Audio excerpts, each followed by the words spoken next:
नमस्कार, आप देख रहे हैं नेताजी कैसे है कार्यक्रम। इस कार्यक्रम के तहत आज नरकटिया विधानसभा क्षेत्र के बिजबनी बाजार पर हमारे साथ है निर्दलीय प्रत्याशी संजय कुमार उर्फ अवतार सर। संजय कुमार जी, आपका हमारे कार्यक्रम में स्वागत है जी। बहुत बहुत धन्यवाद। सबसे पहला हमारा सवाल यही है, कार्यक्रम है नेताजी कैसे हैं, तो हमारा सवाल भी पहला यही है कि नेताजी कैसे हैं। बिल्कुल, सब लोग का आशीर्वाद मिल रहा है, बहुत अच्छे हैं। हमने जहाँ तक आपके विषय में खंगाला है कि आपने पत्रकारिता से स्नातक किया, अर्थात मास्टर डिग्री ली है, तो फिर आपने पत्रकारिता से मास्टर डिग्री लेकर ये शिक्षण की तरफ कैसे बढ़े आप? देखिए, मेरा शुरू से एक ही प्रयास रहा है। जब से होश संभाला कि मुझे किस क्षेत्र में जाना है, तो मुझे लगा जन सेवा, जन समस्या, उसका समाधान करना है। तो आईएएस प्रिपरेशन के दौरान कुछ मित्रों ने सलाह दिया कि नहीं, मास्टर इन जर्नलिज्म रहोगे तो फिर एक अच्छा प्लेटफॉर्म मिलेगा, कम से कम समस्या समाधान तो नहीं लेकिन समस्या को उठाया तो जरूर जा सकता है ना। लेकिन मेरे अंदर एक जिद था कि नहीं, समस्या को उठाने से ज़्यादा समाधान पर बल देना चाहिए, क्योंकि उठाने वाले आप जैसे लोग बहुत सारे हैं। समाधान पर थोड़ा मेरा ज़्यादा फोकस रहा, इसलिए मैं आईएएस फील्ड में ही रहा। लेकिन फाइनली मेरा जब सिलेक्शन नहीं हुआ तो एक बहुत बड़ी समस्या बेरोज़गारी है, उसको दूर करने के लिए मैं अपने क्षेत्र आ गया। जबकि मुझे दिल्ली में बहुत सारे कोचिंग वालों ने ऑफ़र किया, बहुत अच्छा मतलब पैसा भी देने को राज़ी थे, लेकिन उतना फ़ी एक गरीब बच्चा नहीं कर पाता। इसलिए मैं अपने मोतिहारी आ गया और यहाँ पे रह के मैं अपने बच्चों को एक तरह से बेरोज़गारी से लड़ाई लड़ रहे हैं हम लोग। और मेरा नारा ही भी है, हर छात्र मेरे जानते हैं कि कम से कम हर घर से एक रोज़गार ज़रूर होना चाहिए सरकारी सेवा में खासकर, क्योंकि बिहार की जो स्थिति आप भली भांति परिचित हैं। यहाँ पे इंडस्ट्रियलाइजेशन वगैरह की संभावनाएं तो है, लेकिन आप इसको जिस रूप में लें, अभी फ़िलहाल तो स्थिति जैसी है समझ ही रहे हैं, ठीक है ना। तो ये जन सेवा है मेनली, इसी वजह से। क्योंकि इसके पहले क्षेत्र में एज ए लीडर के रूप में लोगों ने आपको एक्सेप्ट नहीं किया था, ना ही आपके बारे में उतना लोग जानते थे, जो भी आपकी पहचान अपने बच्चों के पास सीमित थी। तो फिर ऐसा क्या कारण बना कि आप शिक्षण से फिर आप एक पॉलिटिशियन के रूप में आप ये निकल करके आ रहे? देखिए, मेरे पास 3 ज़िले 4 ज़िले के बच्चे आके पढ़ते हैं और ज़्यादातर बच्चे मेरे पूर्वी चंपारण ज़िले के ही हैं। तो पढ़ाने के दौरान एक सबसे बड़ी समस्या का हम लोगों ने देखा कि हम लोग का एरिया बाढ़ प्रभावित है, जिसके वजह से हर साल 1-2 महीना कोचिंग मेरा डिस्टर्ब हो जाता है।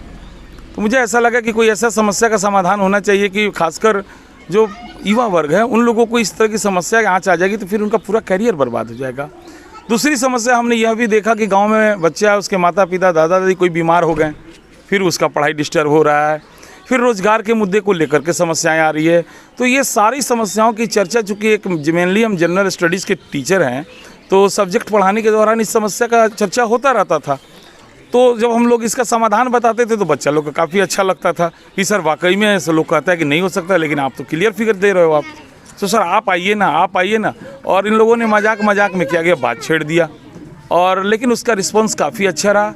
ठीक है, एज ए लीडर मुझे लोग नहीं जान रहे हैं, और ना ही जाने तो मुझे ज़्यादा अच्छा लगेगा। मुझे एज ए गुरु ही जाने और एक सेवक के रूप में ले। शिक्षक का काम सुधार करना है, अभी बच्चा का कैरियर बना रहे हैं। अब अगर लोगों ने विश्वास किया, मौका दिया, तो मैं नरकटिया विधानसभा को स्वर्ग बनाने का प्रयास करूँगा।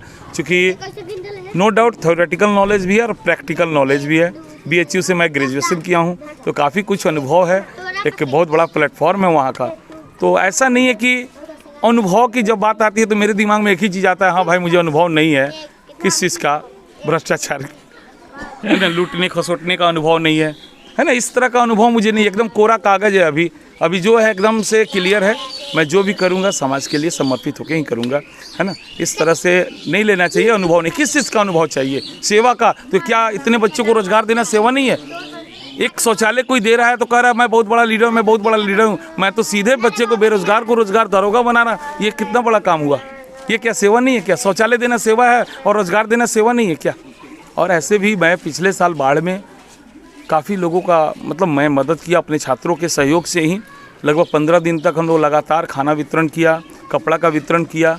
ऐसे कार्यों से शुरू से मेरा लगाव रहा है, तभी तो मैं आईएएस फील्ड में जाना चाह रहा था, आईएएस के द्वारा ही। वैसे आपका इधर जो है कुछ निराशाजनक बातें हो रही है। अब जैसे हमने आपके प्रोफाइल को खंगाला कि क्षेत्र में जातिगत भावनाएं जो है लोगों की प्रबल हो रही है, तो इस पर आपका क्या? ये निराशाजनक बात नहीं है, ये सत्य है। है ना। तो मतलब मेरा राजनीति में आने का एक बहुत बड़ा यह भी मकसद है कि मैं राजनीति से जाति धर्म को दूर कर दूंगा। ये कैसे दूर करूंगा? जब हर वर्ग, हर समाज के हर वर्ग, हर जाति के लिए कार्य करूंगा तो नो डाउट मेरी नरकटिया विधानसभा के लोग बहुत भावुक भी हैं। एक ये भी बात आप लोग को जानना चाहिए। मैंने इसको भी पोस्ट किया, इसको क्यों नहीं आपने पढ़ा? अब उनकी भावनाओं का प्रयोग लोग जातिगत रूप में, धार्मिक रूप में करवा रहा है, तो दोष जनता का कम है, ये हमारे जो शीर्षस्थ नेता हैं उनका ज़्यादा है कि वो धर्म के आधार पर राजनीति कर रहे हैं, जातिगत राजनीति कर रहे हैं और एक लोगों को मैसेज, ये गलत मैसेज दे रहे हैं कि आपका धर्म खतरे में है, जाति खतरे में है। तो बेचारे गांव का लोग क्या करे? उनको ऐसा ही लग रहा है, जब ऊपर वाला ही कह रहा है खतरा में है तो लोग को लग रहा है खतरा में है ना। तो ये चीज़ का मुझे फेस करना पड़ रहा है, बट मैं अपनी बातों से लोगों को प्रूफ कर रहा हूँ कि जब अंग्रेज 200 साल शासन किए, ईसाई पादरी लेकर आए, हर हिंदू और मुस्लिम, न कि बौद्ध जैन, सबको ईसाई बनाने का प्रयास किए, तो उस समय कोई फ़र्क ही नहीं पड़ा, तो आज कैसे फ़र्क पड़ जाएगा? है कि नहीं है? तो लोगों को एक गलत मैसेज दिया जा रहा है, खतरा में, कोई खतरा में नहीं है ना। लोगों को ये मैसेज देना चाहिए कि राजनीति का कार्य अलग होता है, धर्म का कार्य अलग होता है।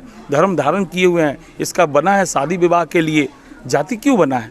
आप तो जानते हैं वैदिक काल में जाति प्रथा का जन्म दिया गया, क्यों बना गया? कार्य को निर्धारित करने के लिए कि जो जिस जाति का होगा स्पेशलाइज्ड होगा, है ना। लेकिन अब दुनिया बदल रहा है।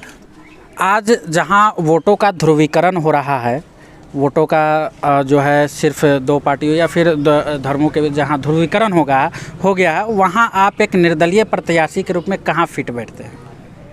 आपको नरकटिया विधानसभा के थोड़ा सा राजनीति को खंगालना चाहिए। अगर जाति ध्रुवीकरण होता ना तो यहाँ कभी निर्दलीय प्रत्याशी नहीं जीतते, जबकि आपको पता है यहाँ एक बार नहीं, कई बार निर्दलीय प्रत्याशी जीते हैं। ये अलग बात है कि वो लोगों ने उन लोगों ने ठगा है, तो जिसके वजह से ऐसा मैं नहीं मानता हूँ नरकटिया विधानसभा में कि जातिगत ध्रुवीकरण बहुत ज़्यादा। हम बोले ना, भावनात्मक लोग हैं, थोड़े भावना में बह जाते हैं, लेकिन ऐसा नहीं भावना में बहते तो यहाँ से हम नाम नहीं लेंगे, आपको अच्छी तरह पता है। 1 2 नहीं 3 बने, मंत्री बने, डायरेक्ट निर्दलीय प्रत्याशी के रूप में चुनाव जीत करके मंत्री तक बने हैं लोग। तो आप ये कैसे कह सकते हो? अगर ध्रुवीकृत राजनीति रहता, जातिगत राजनीति रहता, धार्मिक राजनीति रहता, तो एक खास जाति या धर्म के लोग ही हर बार जीतते, है ना। तो ये मेरा नहीं मानना है। पार्टी की तरफ इशारा। अच्छा, पार्टी, देखिए आप खुद बताएं, आप मीडिया से जुड़े हुए लोग हैं, कि कौन पार्टी किसके साथ मिलकर सरकार बना लेगी? आज का जो राजनीतिक माहौल है, आप ये हमको बताइए, थोड़ा हमको भी मार्गदर्शन दीजिए, लोगों को भी हम चाहेंगे कि अब बताइए कि क्या जो एक फिगर चला हुआ है, 2 हाथ गले मिला 1 हाथ उधर है, तो उसमें सच्चाई है, या जो दिख रहा है उसमें सच्चाई है? ये चुनाव बीतेगा, उसके बाद कोई ठगा या ना जाए, लेकिन जनता जरूर अपने आप को ठगा हुआ महसूस करेगा, वोट देगा कहीं और सरकार बनेगा कहीं और ये बात हमारी जनता समझ चुकी है। उनको पता है कि इस विधानसभा का कार्य ना तो तेजस्वी यादव आके करेंगे, ना नीतीश कुमार आके करेंगे, ना चिराग पासवान करेंगे, ना ही नरेंद्र मोदी करेंगे। यहाँ का कार्य जो है एक विधायक का काम होता है, और वो विधायक जितना अच्छा होगा, जितना सभी लोगों को मिला के काम करने वाला होगा, तभी इसका विकास हो पाएगा। एक छोटा एग्जाम्पल है, हम लोग आईएएस फील्ड से हैं, बहुत सारे मेरे मित्र आईएएस आईपीएस बने, लेकिन किसी किसी का नाम इतना हो जाता है, तो पद तो वही है, लेकिन किसी का नाम क्यों हो जाता है? कार्य, तो जो काम करेगा उसी का नाम होगा, है ना। तो पार्टी का मुझे नहीं लगता है इस बार पार्टी कोई विशेष मायने रखती है। हमको तो लगता है कि त्रिशंकु रिजल्ट होने वाला है ना। आप शिक्षक भी हैं और रोजगार की बात करते हैं, तो अभी जो रोजगार को लेकर के जो हवाएं बह रही है, 10 लाख, 19 लाख और 40 लाख को, आप इसे किस रूप में लेते हैं? हम तो ऊपर वाले से प्रार्थना करते, प्रभु मुझे हरा दो, लेकिन जो 10 और 19 बोला है, उन दोनों को मिला के 29 लाख मेरे छात्रों को रोजगार दे दो, मेरा राजनीति में आना सफल हो जाएगा। लेकिन आप भी जानते हैं कितना वादा होता है। ये सब जो है युवाओं को अपनी ओर आकर्षित करने का एक तरीका मात्र है, होना वही है जो लोग शुरू से करते आ रहा है। मतलब आप सीधा बात है कि एक बार आप चले, गड्ढा में गिर गए और फिर दोबारा उसी रास्ते पे आप जा रहे हैं, या तो आप पागल हैं या कुछ और हैं। कैसे कोई बहुत तरह का वादा हुआ है, इतना ही वादा में दम रहता ना, तो आज वादा बिना किए बिना उनका सरकार बन जाता। आज वादा करके भी सरकार नहीं बना पाएगा लोग, ये बात ध्यान में रखिएगा, क्योंकि पब्लिक को पता है ये वादा नहीं कर रहा है, ये लोग हम लोग को फिर दिल जीतने का कोशिश कर रहा है लोग, लेकिन करेगा वही काम वो लोग जो शुरू से करते आ रहा है। ये कोई नया वादा है क्या? देश आज़ाद हुआ तब से तो वादा ही हो रहा है। कितने लोगों को यहाँ तो रोजगार का डाटा, बेरोजगारी का डाटा तक नहीं आता है। है ना। तो स्थिति देश की काफ़ी भयावह है। युवाओं को छला जा रहा है, युवाओं के करियर के साथ खेला जा रहा है। युवाओं के माता पिता, यहाँ हम लोग का जो बिहार है, खासकर नरकटिया विधानसभा की बात करें तो एकदम मध्यम वर्गीय नहीं कहिए, लोअर मध्यम वर्गीय कहिए, बेचारे अन्न दाना बेच के अपना ज़मीन गिरवी रख के लोग बच्चे को पढ़ा रहे हैं। रोजगार है ही नहीं, हम किस मुंह से बच्चे को बुलाएंगे पढ़ाने के लिए? रोजगार रहेगा तब ना। तो मेरा तो सीधा मांग है, अगर ऊपर वाले मेरी बात सुन रहे हैं तो एक बात जरूर दे, मुझे राशन नहीं चाहिए, मुझे शौचालय नहीं चाहिए, बस हर परिवार से ग्रुप डी का एक सरकारी नौकरी मेरे गांव वाले को, मेरे विधानसभा के, मेरे पूरे बिहार के लोगों को एक सरकारी नौकरी दे दीजिए। सारा राशन योजना परियोजना आप बंद कर दीजिए जो लोगों को देते हैं, इंफ्रास्ट्रक्चर पर ध्यान दीजिए। लेकिन आप जैसे बांटते हैं ना, इंदिरा आवास घर देते हैं, शौचालय देते हैं, क्या क्या बीपीएल के अंतर्गत देते हैं, वो सब बंद कर दीजिए। बस एक सरकारी नौकरी, चतुर्थ वर्गीय ही सही, एक सरकारी नौकरी दे दीजिए, सारा समाधान हो जाएगा। और दूसरा, उसके अंदर एक कॉन्फिडेंस भी आएगा कि हम काम करके खा रहे हैं, ऐसे लगता है जैसे हम भीख मांग रहे हैं। तो थोड़ा मेंटालिटी भी लोगों का बदलना है, तो रोजगार से जोड़ना होगा। आप वर्तमान विधायक के कार्यकाल को कैसे देखते हैं? हम क्या देखेंगे, पब्लिक तो देख ही रहा है। फिर भी आप क्षेत्र में नहीं, हम यही बात बोलेंगे, हम आलोचना करके आगे नहीं बढ़ना चाहते हैं। मैं क्या कर सकता हूँ, अगर इस मुद्दे पे चर्चा करें तो ज़्यादा बेहतर होगा। इस पर भी अगर हम बात करें, आप क्षेत्र में अगर निकल भी रहे हैं तो आपका वोट मांगने का आधार क्या है? किन मुद्दों पर आप जनता से जुड़ रहे हैं और जनता क्या उन मुद्दों से आपके साथ जुड़ पा रही है या नहीं? बिल्कुल, ये सवाल आपका काफ़ी अच्छा लगा मुझे। वोट मांगने का आधार पार्टी, पैसा, धर्म और जात, ये मेरा चारों नहीं है। बस एक आधार है, विचारधारा। अगर बहुत मेरे विचार को सभी लोग सुन रहे हैं और बहुत वाहवाही हो रही है, पीछे से लोग मैसेज करते हैं, सर आपसे सब लोग प्रभावित है। जब सब लोग प्रभावित है विचारधारा से, और लड़ाई भी तो उद्देश्य को लेकर ही होनी चाहिए ना। जात धर्म पैसा को लेकर के एक रात के खुशी से 5 साल इंसान ना खुश रह सकता, ये बात ध्यान रखना चाहिए। यानी आप हाँ, इशारा कर रहे हैं कुछ कहीं और? बिल्कुल बिल्कुल, हम क्या इशारा कर रहे हैं, पब्लिक हमको इशारा कर रहा है ना, कि सर अब हम लोग समझ गए हैं हमें अपने बच्चों का कैरियर सेफ करना है। अब तक हम लोग नेताओं के बच्चों का कैरियर सेफ करते आ रहे हैं। आज आप देख सकते हैं, एक और स्टेटमेंट आया था ये कुछ ठेकेदार को लेकर के, आप कहीं और इशारा कर रहे थे। बिल्कुल बिल्कुल, जैसे बहुत से लोग हमको मिले तो उन लोगों ने हमको बताया कि आप इतना डोर टू डोर विजिट कर रहे हैं, फेस टू फेस मिल रहे हैं, इतना अच्छा से लोगों को कन्विंस करने का कोशिश कर रहे हैं, लेकिन और लोग तो आ रहा है, 2-4 आदमी के दरवाजे पे जा रहा है और वहीं से सब सेटिंग हो जा रहा है। तो क्षेत्र में घूमे कुछ अनुभव हुआ, तो इस तरह की बातें हैं। और क्या सच्चाई क्या है वो आप लोग भी उसमें थोड़ा सा बताइए, है ना, हमसे ज़्यादा आप लोग को नॉलेज है इस फील्ड में। हम बस देखिए, थोड़ा आलोचना हम नहीं चाहते, किसी का डायरेक्टली निगेटिव कमेंट करना, जो किया भरेगा, है ना। एक ऊपर वाला और ऊपर एक नीचे वाला दोनों देख रहा है। अपने आप को जो हम लोग होशियार बन के घूम रहे हैं, नेता बन के, ऐसा कुछ नहीं है। ये पब्लिक है, सब जानती है। आप अपने मुद्दों को थोड़ा ये विस्तार से बताइए कि आखिर आपका क्या क्या मुद्दा है जो आपने मैनिफेस्टो आप अपना बनाए हैं विधानसभा के में लोगों को जागरूक करने के लिए, उस पर थोड़ा जी बिल्कुल। देखिए, सबसे पहले तो मैंने जो भी मैनिफेस्टो बनाया है उसको एक हैंडबिल के रूप में प्रकाशित करवा करके हर लोगों तक पहुंचाने का प्रयास कर रहा हूं, है ना। मेरा सबसे पहला झुकाव है शिक्षा की तरफ, क्योंकि हम लोग का भविष्य जो होता है हम लोग का बच्चा होता है। अगर किसी का बच्चा पढ़ लिख नहीं पाएगा, अगर वो बेरोज़गार रह जाएगा, तो कोई पार्टी, कोई जात, कोई धर्म उसका साथ नहीं देगा। हम तो बार बार लोग से एक सामान्य एग्जाम्पल भी दे रहे हैं कि आपका जात के, जिस जात के पीछे पड़े हैं उस जात के लोग आप चुन भी लिए और कल होके वो जात अच्छा से आपके इस बच्चे के स्कूल का पर ध्यान नहीं दिया, तो आप ये बताइए, आपके बेटे का शादी भी आपका जात नहीं करने देगा, कहेगा लफुआ है तुम्हारा बेटा, बेरोज़गार है, कौन शादी करेगा, है ना। तो मेरा पहला झुकाव है शिक्षा के तरफ, क्योंकि मुझे पता है बुढ़ापे की लाठी को मजबूत बनाना है तो शिक्षा को, देश को आगे बढ़ाना है तो भी शिक्षा को, क्योंकि क्षेत्रीय मुद्दा है इसलिए हम देश की बात नहीं कर पा रहे हैं, लेकिन हर चीज़ कहीं ना कहीं लिंक्ड हो जाता है, कंट्री से हो जाता है ना। तो छोटे स्तर पे हम बात अगर करें तो हर इंसान, हर व्यक्ति का जो बुढ़ापे का लाठी होता है, उसका बच्चा होता है, पहले उसको उससे मजबूत बनाने का प्रयास करना चाहिए, है ना। उसके लिए मेरे पास काफ़ी योजनाएँ हैं। चूँकि हम लोग कॉम्पिटिशन का तैयारी किए तो इस दौरान मैं भी मैट्रिकुलेशन यहाँ मंगल सनवरी से किया हूँ, MS कॉलेज से इंटर, उसका BHU से चला गया ग्रेजुएशन करने, और मैंने महसूस किया कि मेरा भी जड़ काफ़ी कमज़ोर था। मैं गलती से 2nd डिवीज़न 1996 बैच का हूँ, 3.5-4% रिजल्ट आया था, लेकिन मैं पास कर गया था, है ना। तो नहीं, गलती से, हाँ गलती से पास किया था, मुझे भी नहीं पता कि मैं इस लायक था या नहीं था। लेकिन आफ्टर इंटर उसके बाद मैं पढ़ के पास किया हूँ, ईमानदारी से पढ़ के पास किया हूँ। तो जड़ कमज़ोर था, इसलिए मुझे लगता है कि मुझे पर्याप्त समय नहीं मिल पाया सिविल की तैयारी करने में। और हम बहुत ज़्यादा जोश में थे, एकदम दृढ़ संकल्पी टाइप के चले गए दिल्ली और वहाँ जाके आईएएस का तैयारी करने लगे। 2-3 साल बाद हमको पता चला कि मेरा जड़ ही कमज़ोर है, हमको कोई कंसेप्ट ही नहीं क्लियर हो पा रहा है। तो फिर से एनसीईआरटी 6ठा क्लास से लेकर 12वां क्लास तक पढ़ना ओवरऑल। तो ये सब वजह से सबसे पहले मैं स्कूली शिक्षा, बेसिक शिक्षा पे बल दूंगा। इसके लिए डिजिटल बोर्ड हर क्लासरूम में, जनरेटर की सुविधा, साफ सफाई की सुविधा, और हर 45 दिन के अंदर में एक बार 2 बार जब भी मेरा इच्छा होगा, मिनिमम एक बार 45 दिन के अंदर में स्कूल में जाऊँगा, चेक करूँगा कि क्या वहाँ चल रहा है, कैसा स्थिति है ना। क्योंकि अगर हम सच्चे अगर प्रतिनिधि हैं तो बच्चे के भविष्य को लेकर के ये काम करना है। उसके बाद मेरा एक यह भी इरादा है कि आप जैसे जान रहे हैं कि जैसे 21वीं सदी समझिए बीमारियों की सदी मुझे लग रहा है ना। एक से एक नई नई बीमारियों का जन्म हो रहा है ना। तो इन सब समस्याओं के समाधान के लिए सरकार को भी मेरा सलाह है, सजेशन है, उनको भी चाहिए ज़्यादा से ज़्यादा हॉस्पिटल खोले, है ना।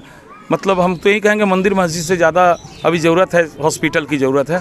तो पंचायत लेवल पर एक 25 बेड का अस्पताल, आधुनिकतम अस्पताल अगर बन जाए तो फिर एक पंचायत की जनसंख्या को आप देखिए, और 25 बेड का अस्पताल हम करें वो भी कम करें, लेकिन पहले उतना भी तो हम पूरा कर लें, है ना। वो भी आधुनिकतम सुख सुविधा से संपन्न हो, जो भी सुविधाएं मिले, है ना। इस तरह फिर बाढ़ की समस्या जो है, तो बाढ़ की तत्काल समस्या राहत के लिए हम क्या करेंगे, जैसे बाढ़ आता है तो ऐसा नहीं कि सारे गाँव के लोग बह के मर जाते हैं, जानवर मर जाते हैं, वो कहीं ना कहीं शरण लेते हैं। तो जिस स्थान पर शरण लेते हैं उस स्थान को पहले सुरक्षित किया जाए, उसके एरिया को और डेवलप किया जाए, उसमें मिट्टी वगैरह डलवा करके चारों तरफ जनेरा बुरवा दिया जाए, है ना। और उसके बाद सरकार की एक से एक परियोजना है, सब लोगों को बाढ़ के आने से पहले वहाँ शिफ्ट करती हैं, और सामूहिक भोज हो, और पशुओं के लिए भी जनेरा वगैरह रहेगा ही। और फिर हम सरकार से बात करेंगे कि नदी जोड़ो परियोजना चलाइए, बांध का निर्माण सही तरीके से करवाइए, जो नदी का जो तल होता है उसमें गाद जमा हुआ है उसको साफ कराइए, है ना। जब तक देखिए सीरियस नहीं होंगे, यहाँ के प्रतिनिधि को सीरियस होना होगा।